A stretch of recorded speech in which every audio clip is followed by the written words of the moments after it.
So 911 calls goes to 911 or to RCMP dispatch. They call Victoria through ECC Emergency Coordination.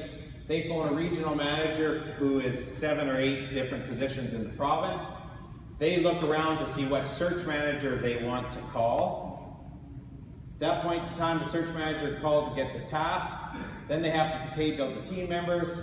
The team starts to respond. The RCMP are supposed to be the incident commanders, so they're supposed to be on scene that day to give us more information. What we'll do is we'll call and we'll get stuff.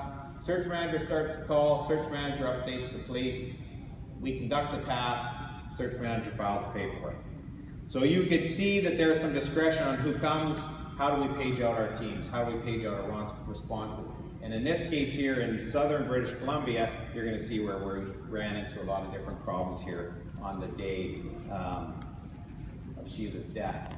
So British Columbia, western part of Canada, along the Pacific Ocean, just below the panhandle of America. I was telling somebody the other day, when we go fishing out of Prince Rupert and we go north, automatically AT&T kicks in and we start going on to American coverage. That's how close we are to British Columbia up here in the north. Where Sheliah died was down in this area, Crescent Cranbrook area, 600 or 785 miles long by 420 miles wide.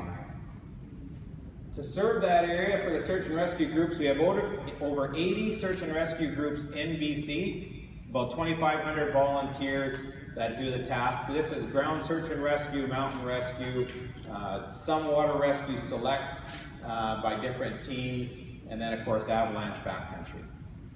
So they follow that process that we saw earlier with the RCMP. They get called out by search managers.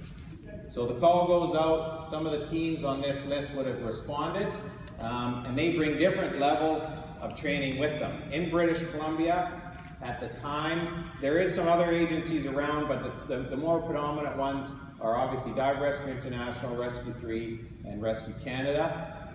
Since Shelih's death and after the inquiry, a program has been created to try to identify actual providers, ensure everybody in SAR uses those providers, and they met the criteria. So currently, these 3 are the only people in BC that are able to produce or give training for search and rescue members.